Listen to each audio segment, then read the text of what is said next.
because there aren't really great roads, it becomes even more complicated.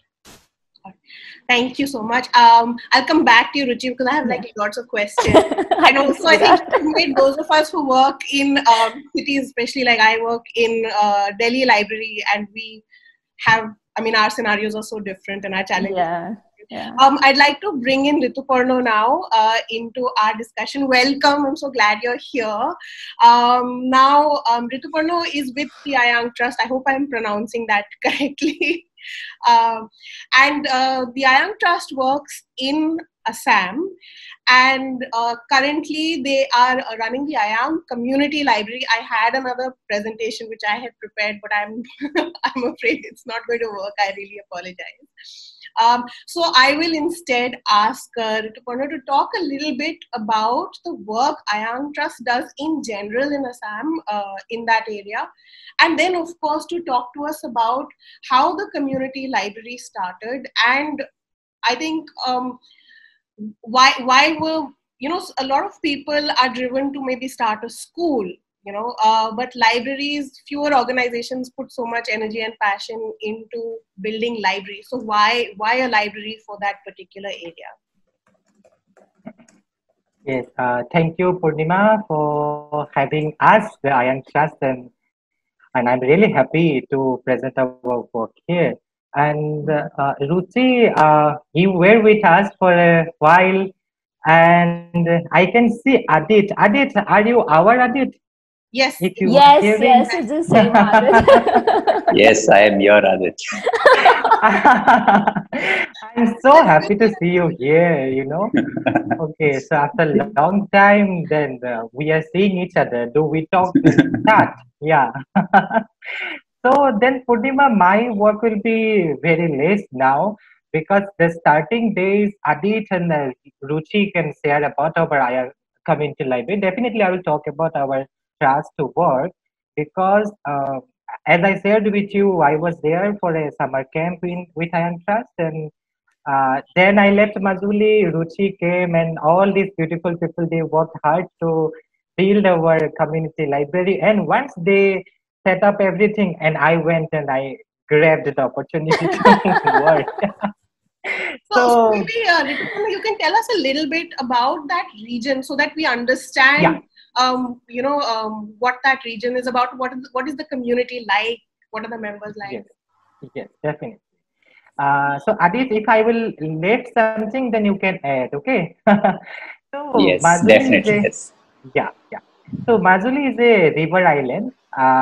It's a river Brahmaputra, and as you know, it's a hub for Vaishnavite culture in Assam, and it's preserved for more than 500 years. And the community is mixed up both tribal and a non-tribal community. And my connection with Majuli is that's my forefathers' place, and that's the place where I belong to. Though I don't reside there now, like our family doesn't live there, but now I am living there.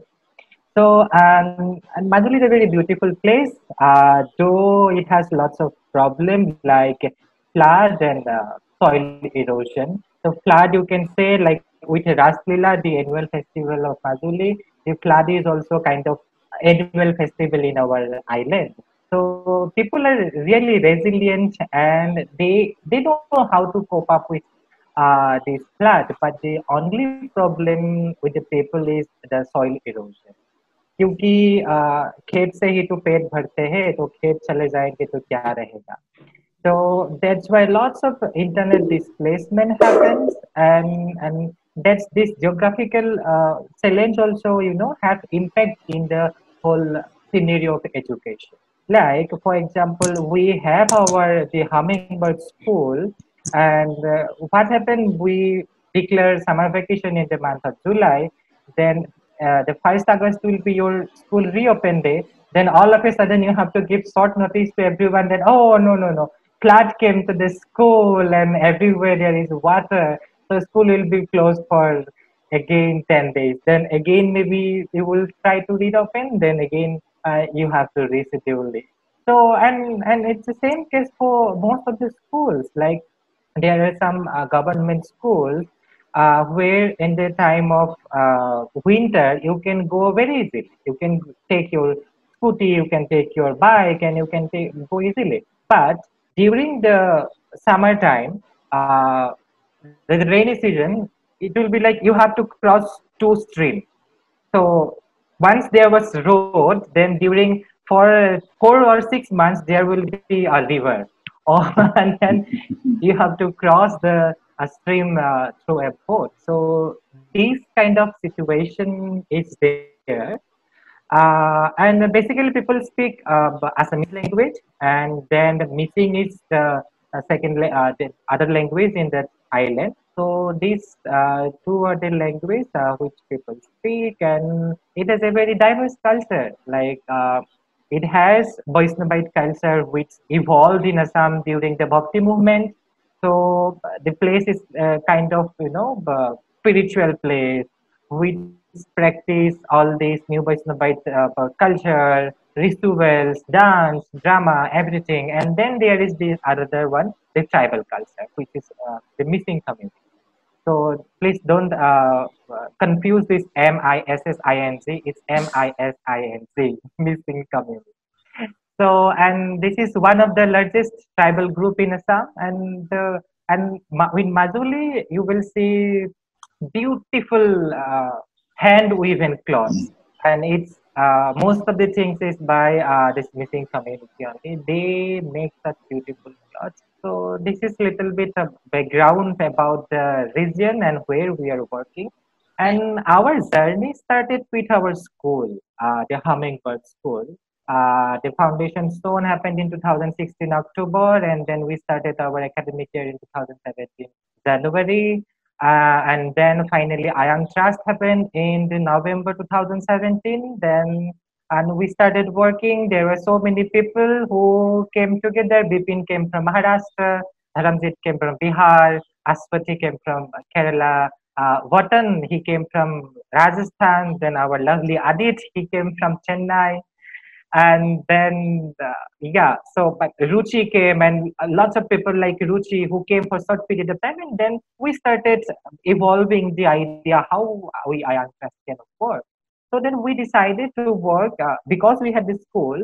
So we felt that only working with one school is not that sufficient enough, and of course you can't create so many hummingbird schools because your capacity is there, like all lots of questions are there. So that's how we decided to work in government schools in Majuli. So there are almost 600 lower primary schools in Majuli.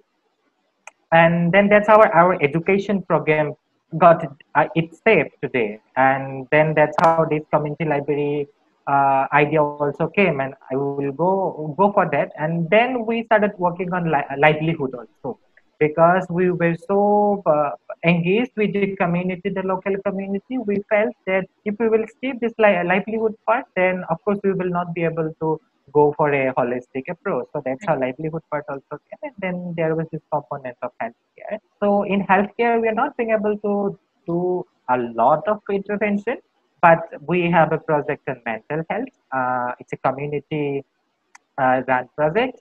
I will not go for that, of course. So how our Ayang Community Library story started? Adit, if you can say a little bit. Yeah, in fact, if I would just frame that a little bit differently to Adit and Ruchi and you, who were there in the initial days. Adit, you were there. Again, like what was the drive that you felt that this community needs a library? Again, like schools, healthcare, that seems to be always at the top of priority list in terms of development.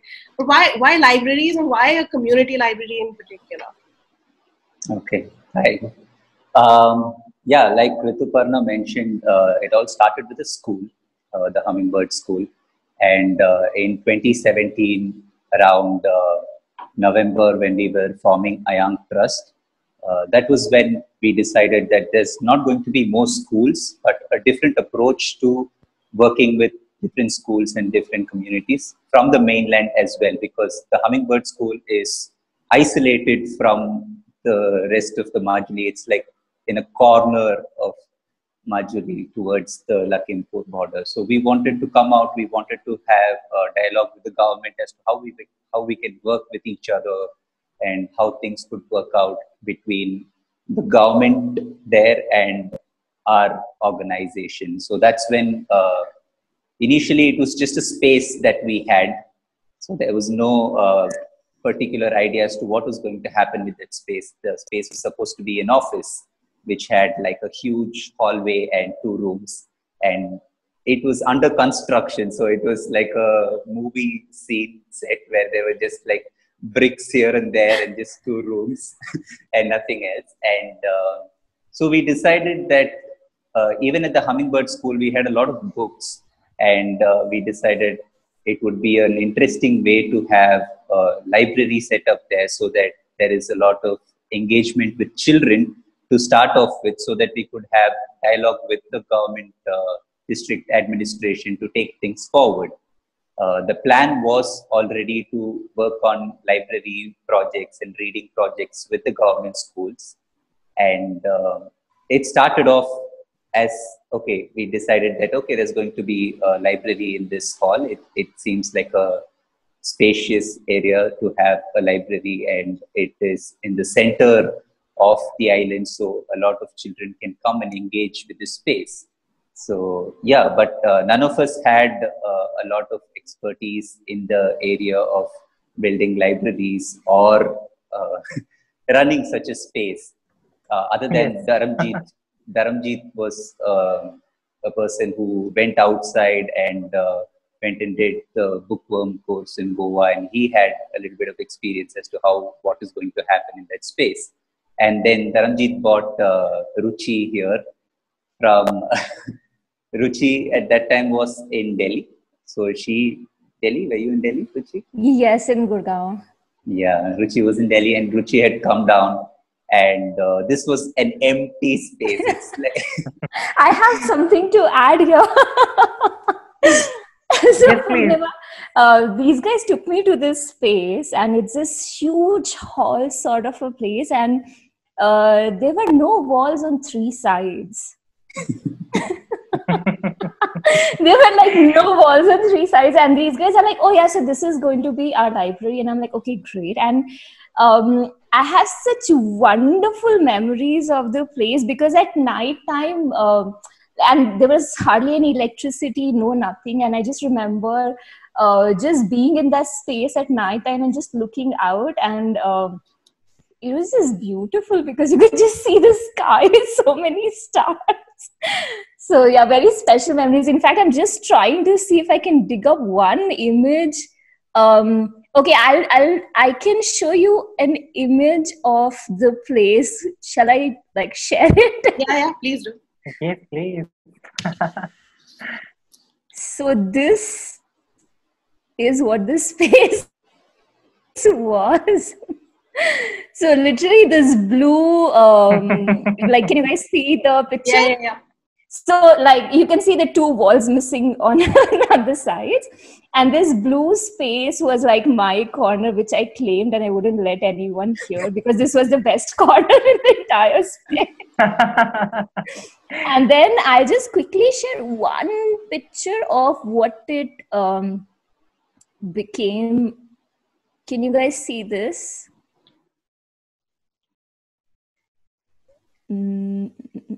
Yeah, can you see this other picture with the kids? No. Oh, okay.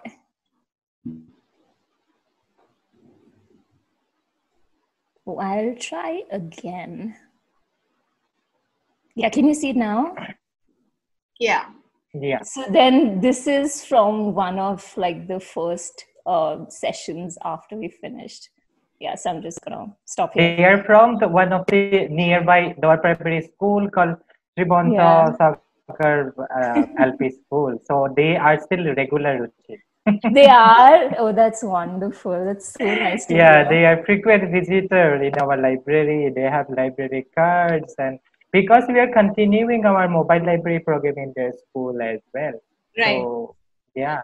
I had a question because I think anybody who works in libraries, free libraries, community libraries, I mean, one of the major primary drivers for all of us is that we want to create more access. We want to kind of break down any obstacle to reading that these communities where we serve might otherwise face.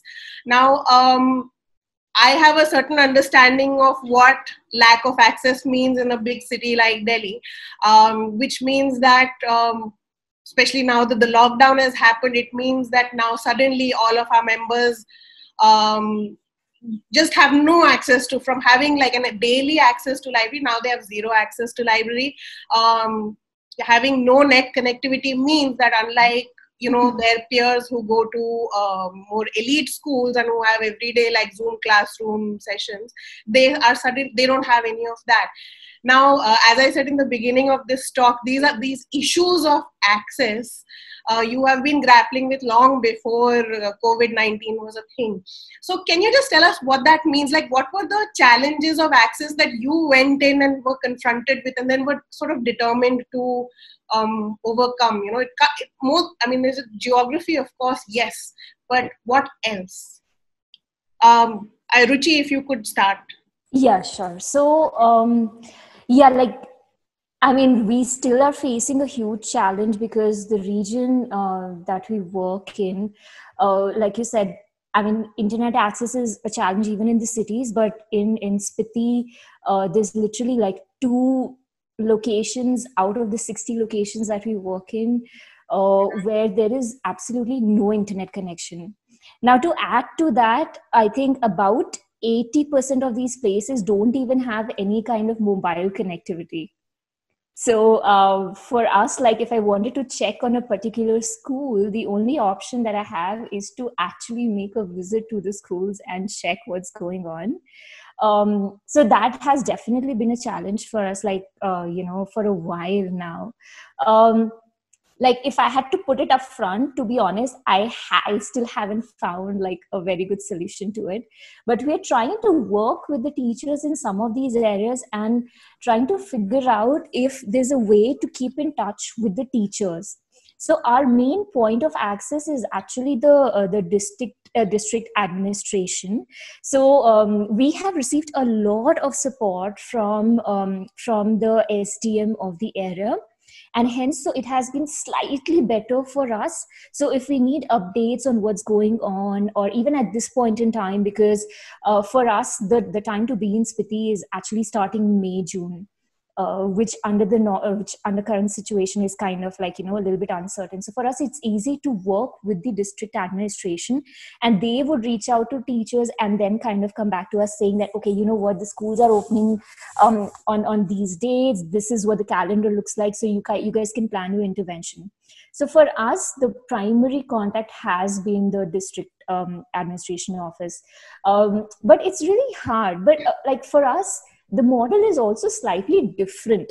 I mean, if I talk about the TCLP libraries, or if I talk about the IANG Trust libraries, there's a lot of, especially this particular space in Majuli that we were just talking about, these places have direct interaction with the members. So like for IANG Trust, they would have direct access to the space where they can interact with the members on a daily basis. For us, we actually work with schools, and we try to empower the teachers and the SMC committees to, kind of work within the school and kind of promote the reading programs inside of the school. So for us, anyways, to begin with, there is no one particular space. So a lot of it is based on working through the teachers. So again, there is like another challenge. Like I said earlier, I haven't really figured out the solution to it. It's still figuring out. But for us, like the challenges remain kind of the same as they were before COVID. So it's not like there is an additional challenge that has really come up. I have a question about when we talk about access. We also talk about the resources that we don't have because nobody's thought of creating those resources. Like, for example, I remember a conversation you and I once had about like complete lack of books in a language that caters to your Yes. readers. Yes. By the way, Yes. Srishti has just asked, are your libraries just for children, or are they? Yes, primarily, Shrishti, most like the school libraries are all for children. But in Spiti, we have also been working with the public library, and we've been trying to revive the public library. Of course, the access of the public library is open to everybody. Right. So coming to the kind of books that you have, yeah, and what you don't have. I'll start with what we don't have probably. So Spiti is an area where the local language is actually an oral dialect. It's basically a Tibetan dialect that's used there. And but the education system in the school is the same, which is followed all throughout Himachal. While there is an attempt to introduce Bhoti in schools, Bhoti, sorry, is actually Tibetan, the script, but like it was actually a very big surprise to me because when I went to the schools, the first year I just assumed that that all like everybody just spoke Hindi. Because like being an outsider, it was really not evident to me. It took me like a full cycle to understand that there is this local language, but I don't really know much about it. Like which led me, so I had been curating all the books in Hindi and English up until then, but then it made me it just made me think that there was a need to get books in Tibetan as well. And which kind of led onto this search of, okay, like, so Tibetan, interesting, like, I mean, I'll just kind of say it in a nutshell that there are various dialects and scripts. So Tibetan that is spoken in Ladakh is very different from the Tibetan that's spoken in Spiti or even in Dharamshala. So like, it's not that you could just pick up books that were kind of translated or produced in Ladakh and just, you know, kind of take it to Spiti, because it would just be totally different. So that's something I've been trying to figure out, trying to educate myself first on the complexities of the language. Like one of the initiatives that we took last year, we piloted this last year, is to get children in Spiti to write books about themselves. So there are two gaps here. One is there is no availability of literature in Spitian, which is a dialect, but anyway, there is no availability of literature. Second, there is no availability of literature about Spitian children. So there are two gaps here. So to plug the second gap, we kind of got kids together, produced a few books. I mean, the kids wrote stories themselves, but we're still trying to figure out how to crack the first problem, which is unavailability of books in Spitian. So yeah, that is like one of the big challenges we are facing.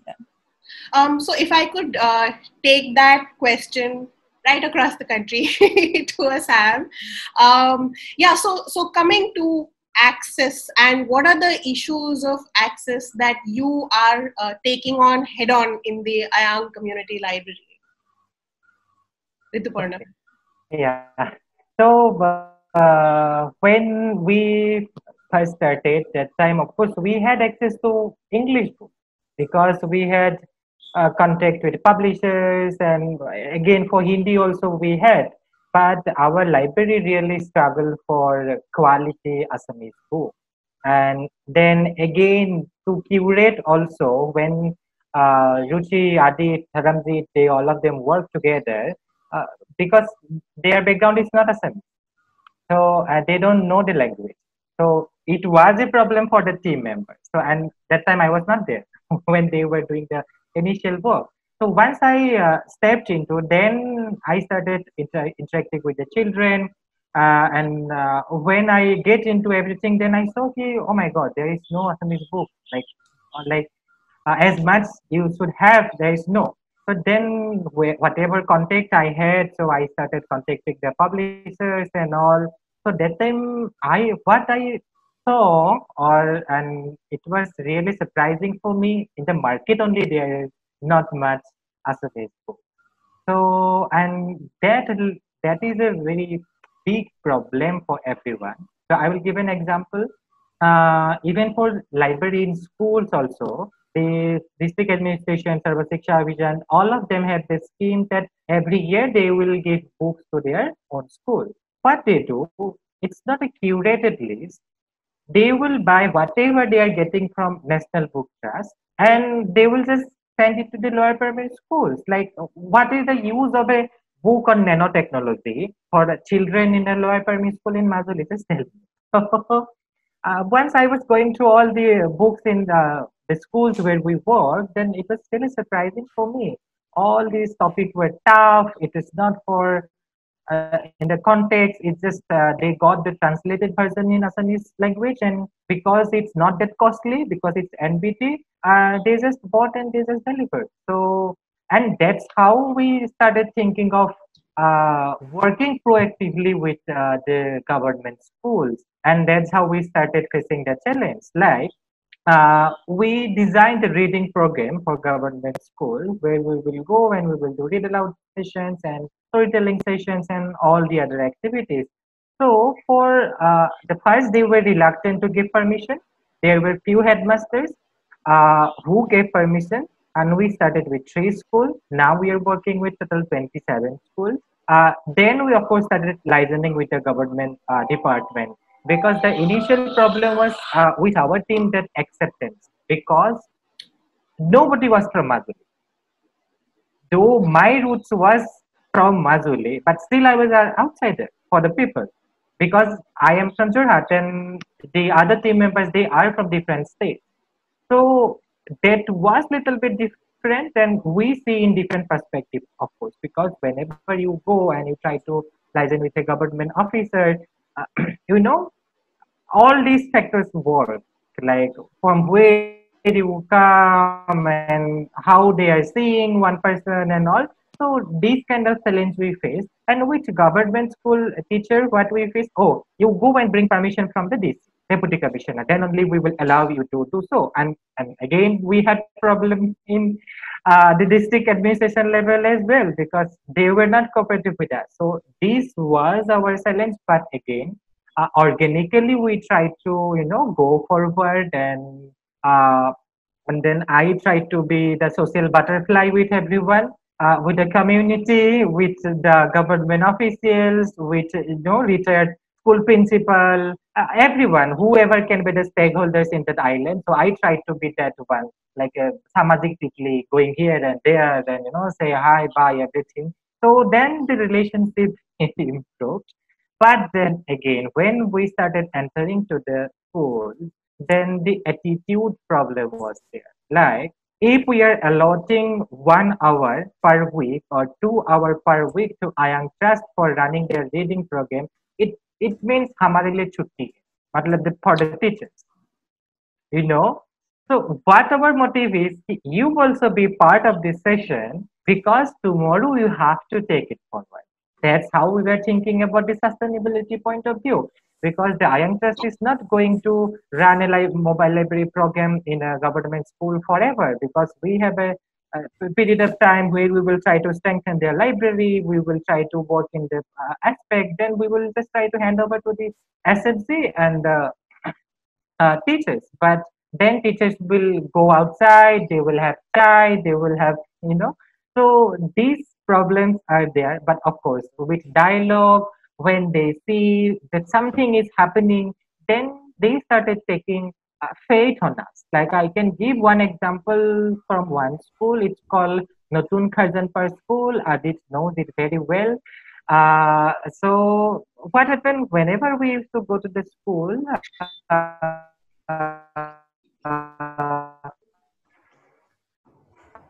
both the teachers, they will go to a nearby household and they will ask for tamul pan. Tamul pan is something like, you know, pan masala kind of thing in Assam. So it's very popular. So they will go and they will look for chai and all. So but once they started seeing streets in the library section, So, and he gave me call, and that day from him, the same headmaster, when I started doing the online storytelling session. So I tried to send it in this WhatsApp group, and he was like, "Ritu, मैंने तुम्हारा storytelling parents whoever." This happened after working for almost 2 years. You know, so having a relationship for more than almost 2 years. So these kind of challenges are there. And then another one, that in Majuli we have problem in connectivity, and then we have again access problem in access to resource. Like for example, if you want to buy some good stationery, then you will not get it in Majuli. You have to travel to Zorahat. So like for example, so many stationery items for our library which we need in but everyday function, we really don't get in market.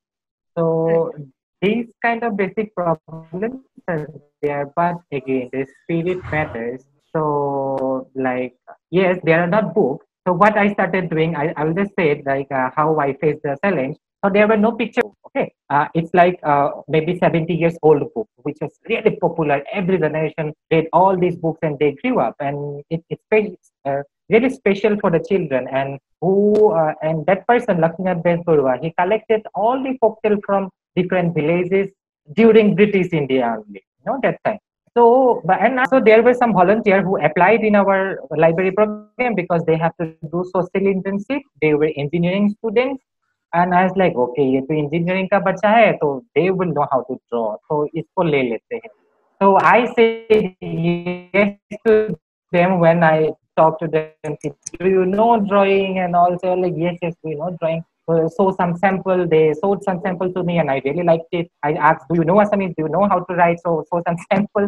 So they sent to me, and they came for 1 month with us last year. And for the whole month, what I tried to do, I sat with them.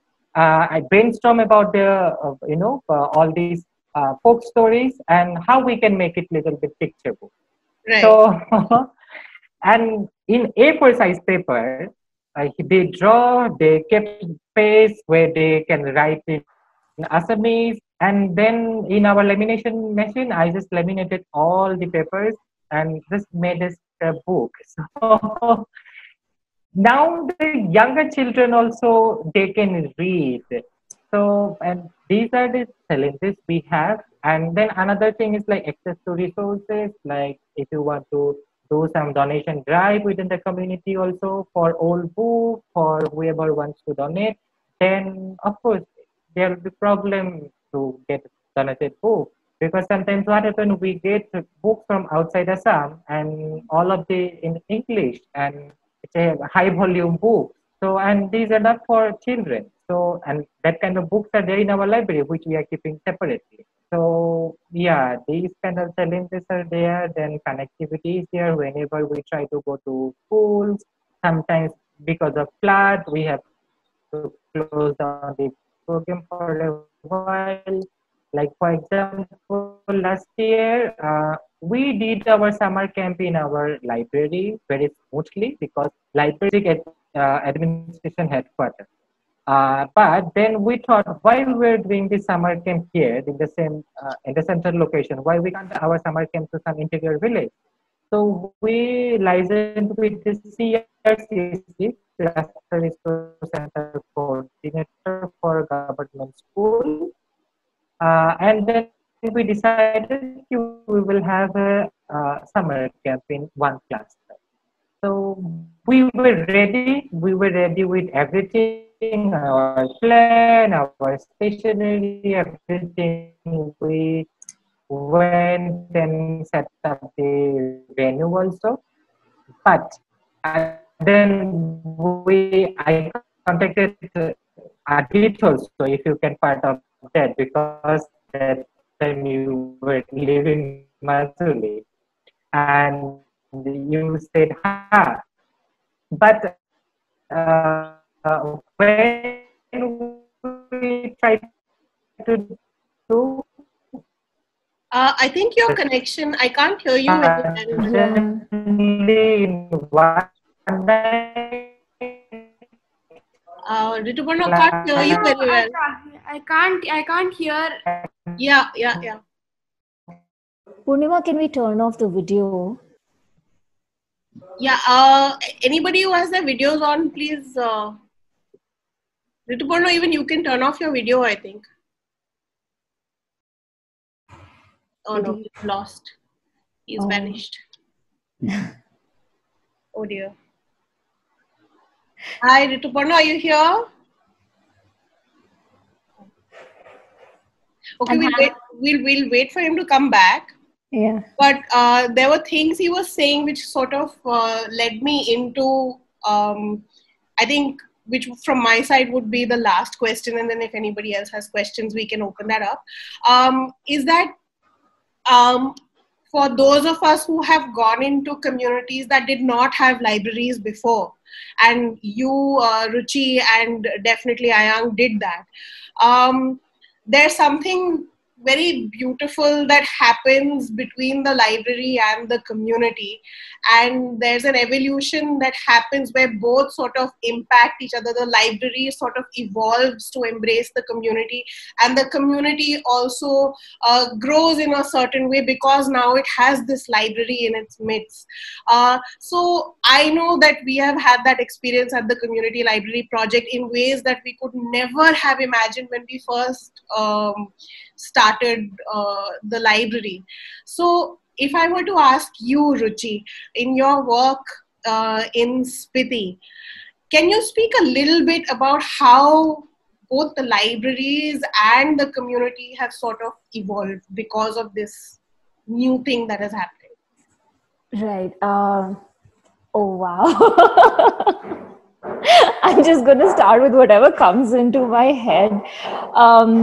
Like I said, when I was there in 2017, I was there as a traveler.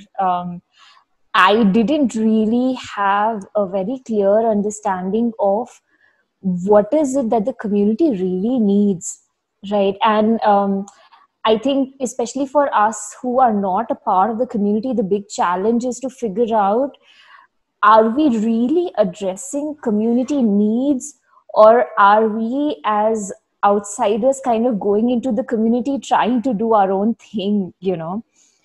So for me, that has been the big sort of area of exploration and understanding. Like the first time I was in Spiti, I had no idea how rich the culture of the place was. I didn't know what kind of amazing wildlife they have, and just so many things that are so unique about the place. I really didn't have an understanding of that. So I feel like in the last few years, because of working with the community, that kind of knowledge is kind of beginning to kind of now form in a way that where I'm not saying I still understand everything about Spiti. I do not. I think I'm far from it, but at least I feel like I'm making a start there where I'm trying to just appreciate the place and the people for who they are and what is it that they represent.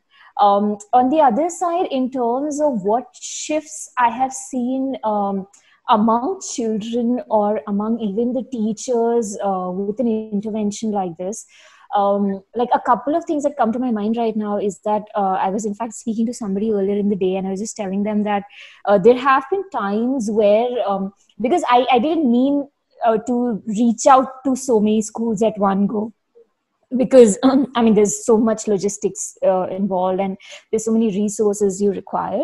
So I was starting out with like only a handful of schools, but then there were all these teachers from other places who would and there's no mobile connectivity, but just some, and Spiti is like a small place, so the word travels fast in terms of the information that's shared. So like somebody told somebody that, you know, oh, there's this lady who's come from Delhi and she has kids books. And I remember one time a teacher didn't know who to reach out to, so she just traveled for 2 hours to figure out if she could get books for the schools. So then there was another school where I left a bunch of books the first year, and the second year when I went there, the kids were like, we hope you got new books because we've read all of these like twice over. So I'm beginning to see those things happening now, where it's not a question of whether or not books should be read, but it's a question of course we need to read books, but where do we find more? So yeah, I think these are the top two things that come to my mind. And if Adit could speak, because I think Rituparno is facing some issues with connectivity. Oh, he's back. But Adit, would you like to speak on how you felt like the community was impacted by the library and how the library has evolved because of the community it's in? So if I have to specifically speak about the library that Ruchi and all the others built, it was an organic process, more or less. When we initially started out, we had to physically go to every school, tell them that, listen, hey, there is this library that we have opened. Why don't you send your children at this time? And why don't you send your children? So we went out to each school, we spoke to them, we called them, and we said, okay, why don't you come? And by that time, we had very limited books. There were just a bunch of books from Pratham and Tulika that we had fundraised, and we had it there. There were very, very limited Assamese books at that point. So from the community's point of view, there were people from the local community who came in to tell stories at that point. And language also had a little, how do I put it? There's Assamese that most of the children speak around the community, and there's missing. These missing children don't really understand or speak Assamese so well. So there's also like a difference in language there. It's very, they're very different languages. And none of the team members, the core team members, could speak any of these languages. I hardly picked up a few words. So whenever I was telling a story, there was just like few key words that I would take from the children to tell it back to them. And so slowly as time progressed, there were people from the community who came in to work with us. So this was also like a livelihood source for the people from the community to come and work at the library. They were telling stories, they were handling the children at the library.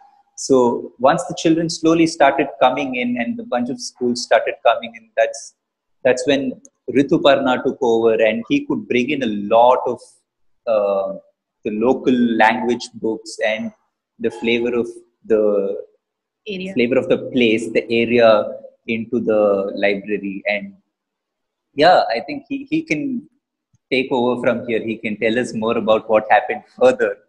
Actually, for Rituparno, I'll direct a question to you that is actually being asked by one of our audience members. I think all of you, Ruchi is working in government schools, so yes, the libraries would be free. And I'm guessing that the IIM Community Library is also offering free membership, right? They're not charging. Yes. Okay. So Bhavna is asking, if yes, why do you think libraries need to be free? And more specifically for people and more specifically for children, and why must they have free access to a library?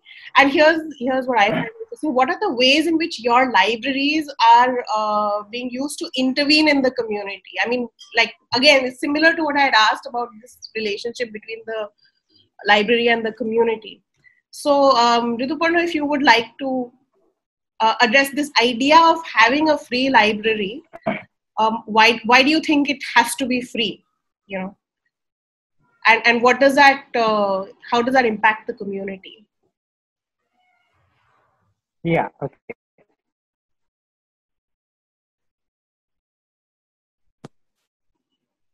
I think if you turn off your video, thank you so much for this question. And am I audible? Yeah, but it might be better if you turn off your video, Rituparno. Sure. Yeah. So yeah, it's an important question because all of us are working and advocating about free and open library. So, and why I believe personally, as a library worker, why libraries should be free, again, it's a personal story. I had access to books in my childhood because my parents could give some books per month and they could give me children magazine every month. But in my village, not every child they used to, get books or magazine or newspaper. And I can see the difference now, of course, and I can realize that, of course, and within me only. So, and that's how I started. Like, whenever I think about library work, I started thinking from that point. Like, if I can have access to books, if I could have access to magazines and all, why not the other children? So, and with Ayang also, we believe that only because the kind of communities with whom we work, of course, the community, the parents, they really can't afford books, and then there are no model of library in those areas. But again, they are where I can't say that they are not there. There were no libraries or there were no community libraries. If you will see the figure in Majuli, there were 32 rural library in Majuli at one point of time. Even in Assam, I am very much proud to share with all of you that once in Assam in 60s and 70s, the library was kind of a movement. You know, there were rural library which used to call Garma Puthibharal. Garma Puthibharal.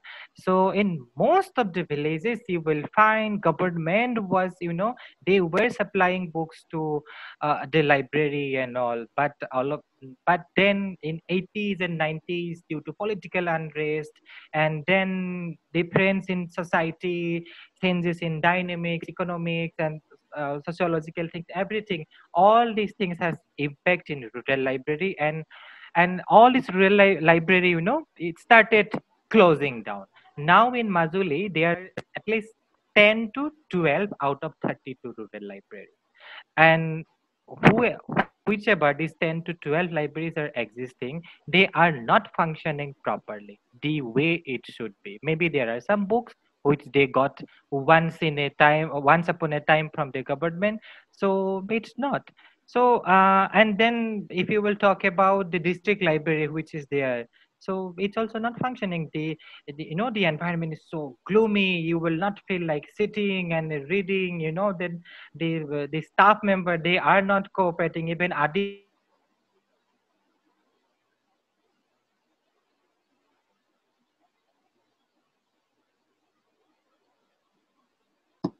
Hi, Rituparno. I think we can't hear you again. Your voice is gone.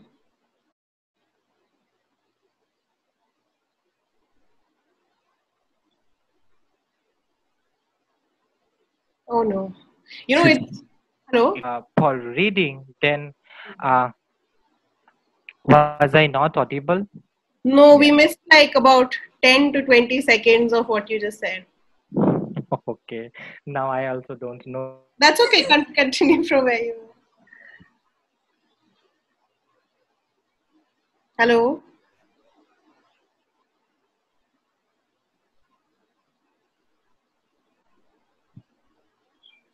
Oh dear, you were telling us something very interesting.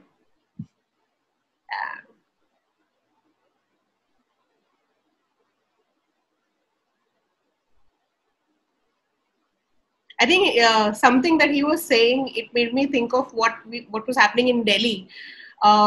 We saw, like he was mentioning how in the 80s when there was political unrest in Assam, it led to a lot of libraries sort of having to close their doors.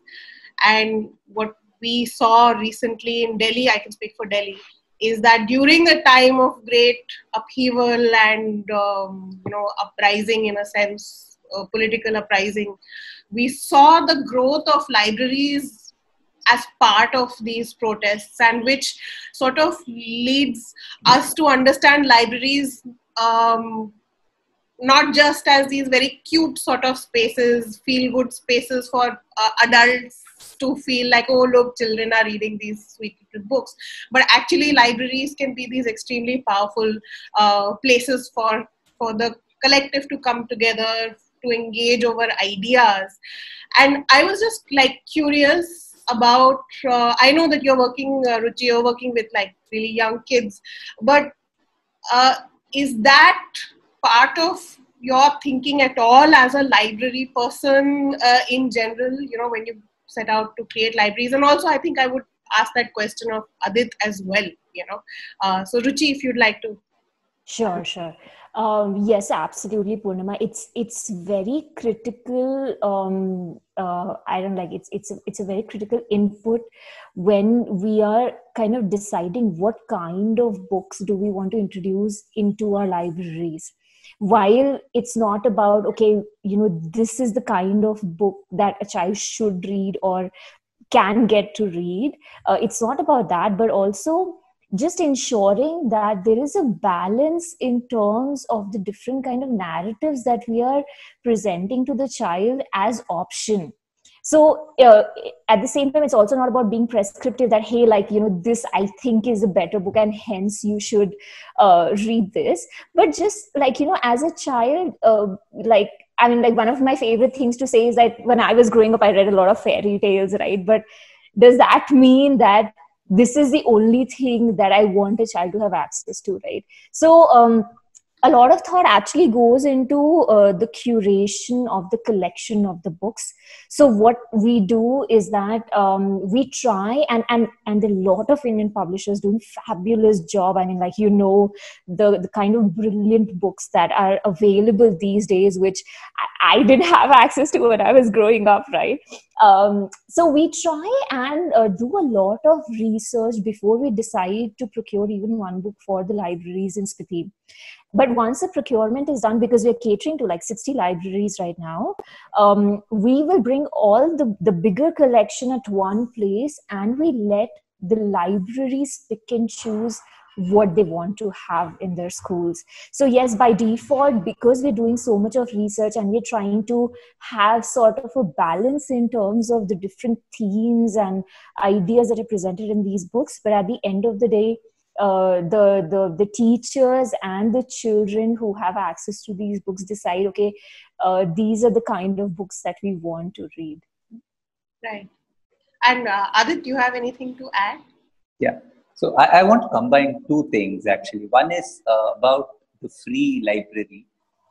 From Ayang's perspective, there was also another thing, that it's not going to be a free library. It comes with a certain value of ownership to that space.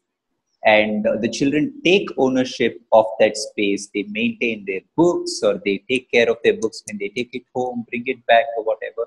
And that was a very important thing that I'd like to say, that it's not something that you say, oh, it's free, just take it and do whatever you want with it. It's about, okay, these are the resources that are available to you, but it's in your ownership to take care of them and make sure that you also spread this. It's also like it's like a virus. You need to spread it, like the virus of positivity, the virus of all good things. So it's about spreading that thing across the community. And yes, during all the political movement that happened in Delhi, I was in Delhi at that time. I went to some of these protest sites, and I sat at some of these libraries myself, and I was in awe as to how much energy that space holds. What kind of I could sit and see children reading the kind of books. It's just the spectrum of books that's available. It's not like, oh, the children should just read a fairy tale, or you want them to read informative books so that they can come back with information and fight. No, it's just the spectrum of books, and they can pick and choose whatever they want to read. And it's similar at Ayang Trust, where the library is not just about the books that are available there, but the kind of conversations that happen there, the kind of attitude changes that happen there. It's not, yes, it's a lot. Book is like a medium that we are presenting to say that, okay, this is going to expand a lot of horizons for us, but it's also a lot of conversations that you have in that space, a lot of activities, the kind of activities that you do in that space, the kind of attitude change that you're trying to create in that space. So yeah, that's what I would like to add to this. I'm sure Rituparna has more to say now that he's working there more closely. I think in all libraries, at least the kind of libraries that we believe in, um, the library at the end of the day, like you said, has to be owned by the community itself, and this is something that those of us who are working in communities when we don't necessarily belong to those communities. I mean, I'm just putting my 2 bit in, and I think that we constantly have to have that consciousness that we perhaps don't know the full scope of what this library could actually be, because if it was in the hands of the community and the community was really running its programs, doing workshops the way it wanted to do it, or using the space in a way that we can't sit here and imagine also from the outside, I think that that is the future towards which many of us who are working in free libraries and community libraries are fueled by. But and I think that this is equally powerful even if you're working in a library with very young kids. You know, it doesn't have to be where these college kids come or these teenagers come only, or where adults come. Like this is, it really starts from the kind of spaces that we are all sort of working in. I want to just ask our audience over here, because we have gone over an hour. If anybody has any questions that we can direct towards Ruchi and the IANG Trust friends who are with us today, this is your time. You can use the chat, or you can sort of unmute yourself for a second and ask your question. Purnima, since we didn't get around to showing any visuals of the IANG library, would you want me to share another visual from the early days? Let me just till then try. Okay. Yeah, let me just try, because मैंने बहुत मेहनत से slide बनाया था. Maybe we'll just work this time. Yeah, I'm actually apologize because I'm very new to running these things. So I can share the screen, but then it doesn't move. See? Oh, yay. Okay. Oh, wow, this is looking great. Yeah, but when I do full screen, then I can't control the screen. Oh. So this is the northeast, and Majuli is like right in the middle of this massive river. This is the library. I hope people can see this. Yeah. Yeah. I'm not going full screen with the presentation. The beautiful light-filled space, so friendly and warm, and goes to show that you don't need $1 million or a Google grant to create a beautiful space. He's the youngest member. Huh? He's the youngest member. The one on the Muda. And I think so many libraries, you don't see open shelving. Also, open shelving is so empowering. I mean, the credit for that goes to me. I sat down with the carpenter and literally explained what needed to be done. Yeah, I mean, we don't realize such a simple thing. It really adds to the experience of how empowered even the youngest child feels inside the space. So, yeah. So you want to tell us a bit about that space, Ruchi? About this space? Oh, I have lots to tell. But it was just fabulous. In fact, I want to share one image that I just found, which will kind of how it started, like before things were in place. If I can quickly find that one image where there's literally like a heap of construction material. Oh yeah, this is it.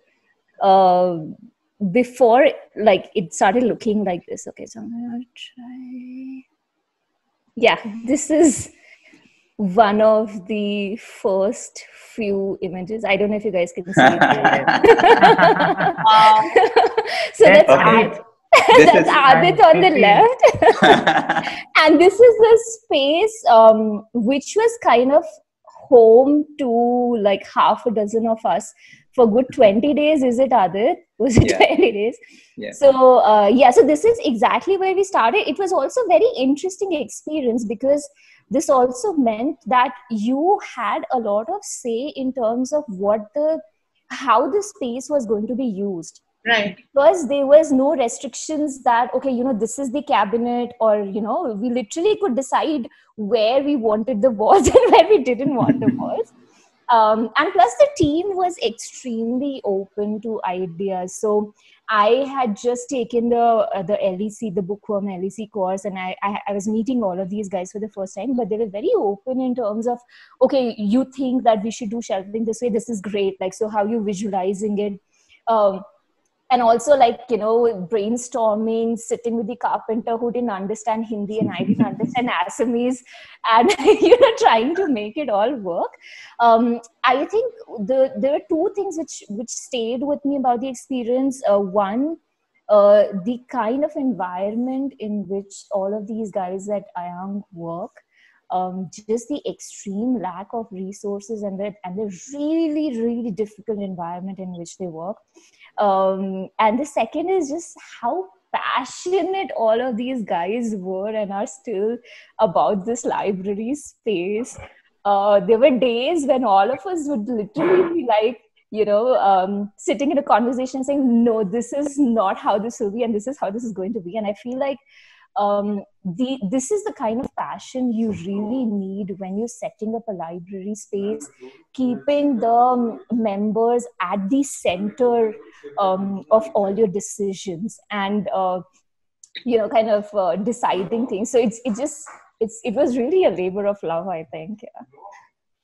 It shows in both the spaces in Spiti as well as because when sometimes when we speak to older people, when we do presentations about free libraries, etc., there's so many people who associate libraries with this, like, really, as Rituparna was saying, this dull, gray, dusty, dark sort of space.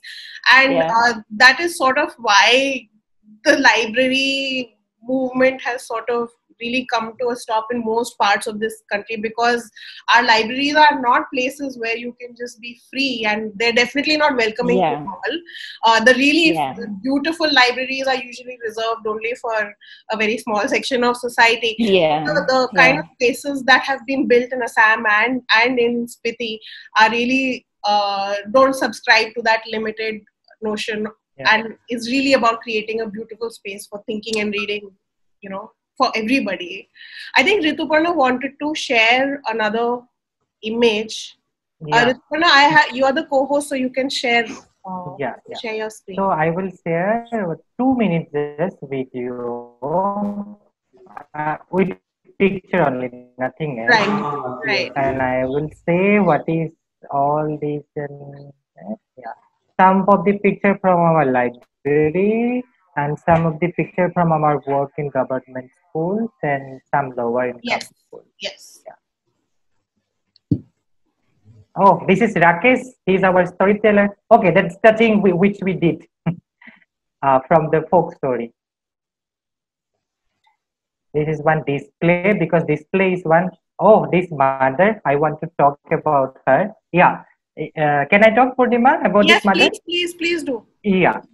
So you were just asking about the community and how they're, with us and all. So one fine morning, I met this lady in our library, because she used to talk with the library facilitator, and I never met her actually. And she came to our library to return some books, and then I thought to talk to her. And what she told, her daughter, she doesn't like to read, so that's why she is reading, so that she can go back and tell stories to her child.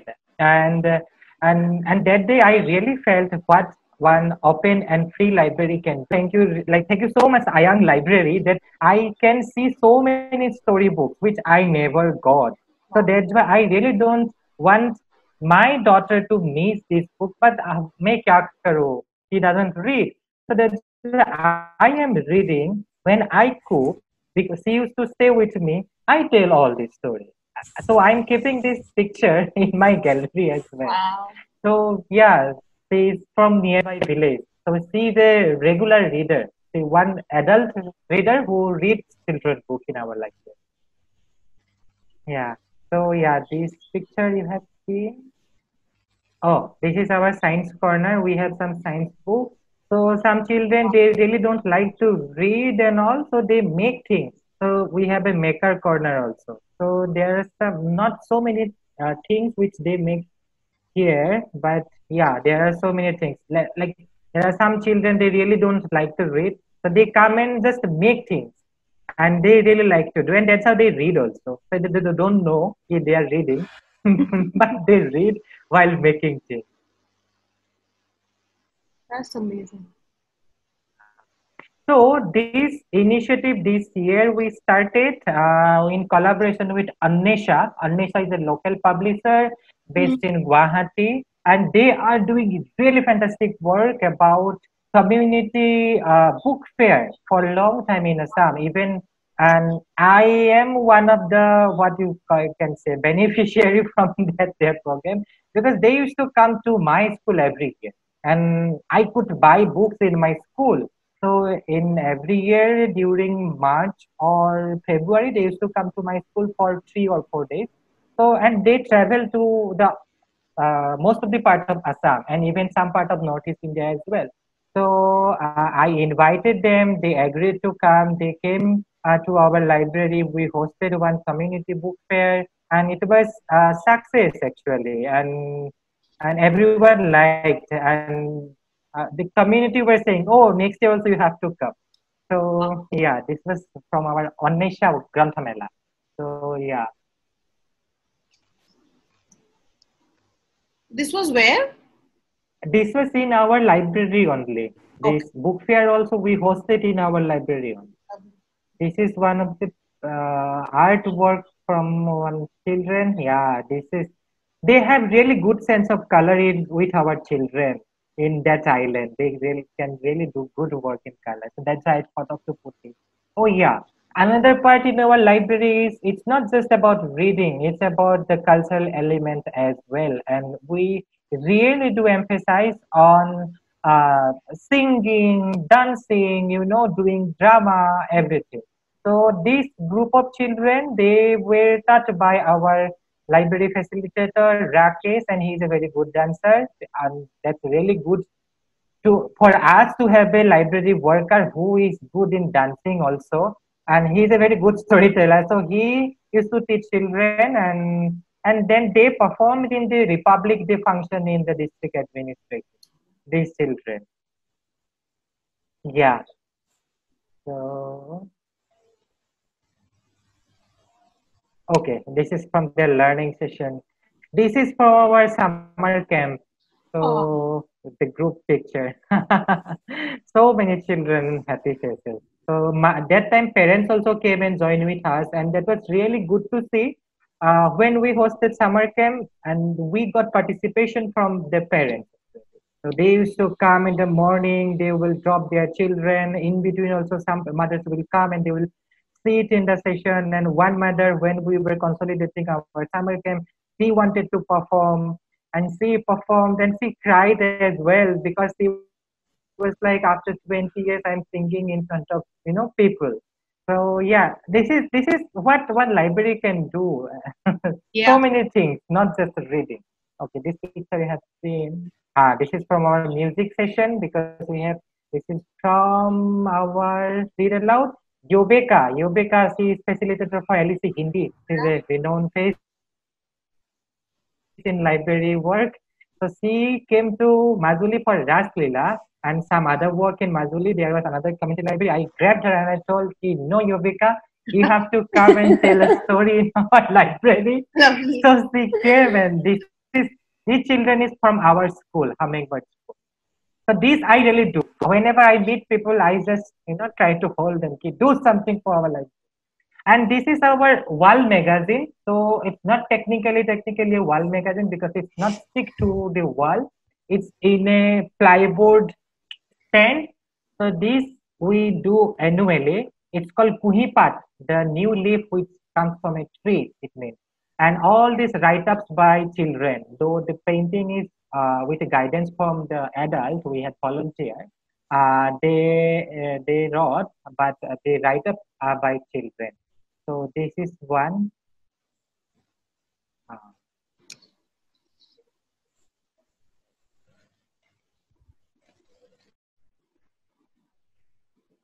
some activity. Okay, this is from the library program in our school. This is after the storytelling of Icha and Pocha by Ashok Rajagopalan. So they really like this story. So this is one of my favorite pictures. Some activity in school. This is one activity in school. Okay, this is from one low-income school called Arda Public School where we are working. One of our core team member, Watan, he is working in this school. He resides in this school. So this last year, we thought of to enable a library in that school, and these children, they were covering the books, they were doing all this work. So this is from there, and that's the library. Yeah, all these self are by Bamboo, and the community, they did all the work with free of cost. So they mobilized Bamboo, they donated Bamboo, they made this book shelf, and we did crowdfunding. We asked some publisher, we got some books, and that's how we started the library in that school. And the opening day, the community also came. Yeah, the children, they, because they came to our Ayang library, they saw some wall paintings in our library, so they wanted to do in their school, so that's why they were doing. So they did really good work. This is with another school called Gurukul Academy Majuli, where also we are working, we are giving them support. So this was from opening of the library in that school. And the principal, he himself, made the book shelf. So yeah, community can do a lot of things. Thank you so much, Rituparno, for sharing those wonderful pictures. And I think it's been an hour and a half, so we can close this session. Do you have anything to add, Ruchi? Or I mean, I'm just so glad because it's such an enlightening, experience to hear from you guys. Ruchi, would you, I mean, especially in the context of TCLN, if you have any recommendations from the large library community. Absolutely.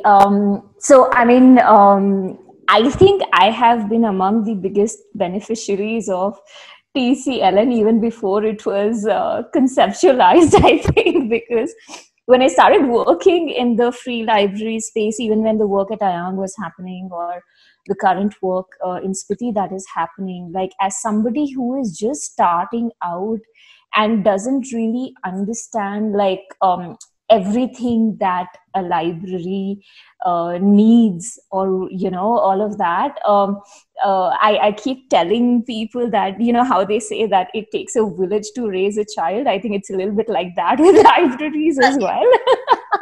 So personally, I just feel very fortunate to have been in conversation with lots of people all over India who are so passionate and like they've been advocating free libraries. I mean, I've personally received so much of guidance from Mridula, which has been really helpful for me, because a lot of things when you like, oh my God, like when you're starting out, you're not sure, okay, like how does this work and how do I think about it?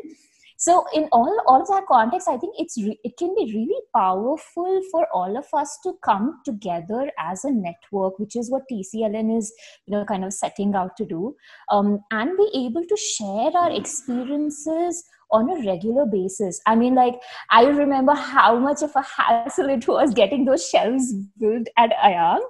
But like, and I'm sure that other people who are thinking about it, and so just so that we can kind of shorten the learning curve, like we can just share our experiences.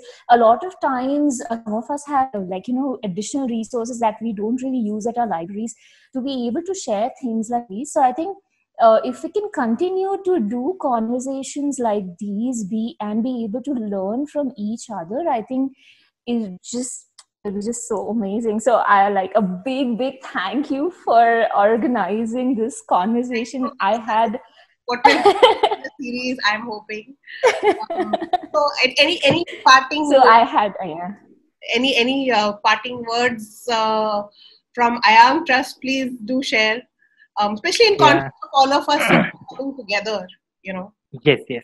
So yeah, like Ruchi said, thank you so much TCLN and TCLP. Subhaji is also here. When I visited your TCLP library, I learned few things because it was just a daytime, and I could spend, and I tried to bring back those learning to our library as well. And from TCLN, and when I feel that okay, I'm not alone, because tomorrow if I will need something, or if I will need some help in terms of information or some networking or about access to resource, I have someone in different parts of India who are doing similar kind of work. And that's it's a big relief for as a worker who are working in the interior area, because I am learning every day and I'm trying to do like this. And it is not me, it's about all our members, because like Adit said, we are not trained in library work. I have attended one workshop by Wipro with Bookworm, and I was about to go for LEC, but because of this pandemic, our program got postponed. So yeah, that's how I'm learning, and I am look forward for TCLN, that this network can be more vibrant. Together we can contribute, and together we can learn from each other, and together we can implement all the best practices from different parts of India in our places, and we can do more advocacy about free and open library. And yeah, that's it. So thank you so much. Thank you to you, and thank you to everyone who stayed for this conversation. Libraries really matter, and the way that a country thinks about libraries and access to reading really says a lot about us as a people. So I hope this session has been fruitful for everyone who attended. And I've left a link for TCLN, the Community Library Network, in the chats box. If you are not a member and you work in libraries anywhere in the country, please consider joining us, because we are really, really committed to coming together. So on that note, thank you. And thank you so much, Adit, for joining us and adding so much value. Thank you so much. I feel like I have to go to Majuli really soon because I'm missing all the memories. Yes, Ruth, Telling you, let's come TCLN a thing, and then we will do like a TCLN tour, Yeah, that will be great. I must definitely add one thing before you get back. So when we were at the initial days of work, I didn't know about you guys. I didn't know who you were, where you were, but I did have your material somehow via Ruchi, and there were a lot of things that we referred to put a lot of things up in that space. So, even without meeting you guys personally or knowing about the kind of work that you do, what you had put together had helped so much indirectly to build a space that we were in conversation about.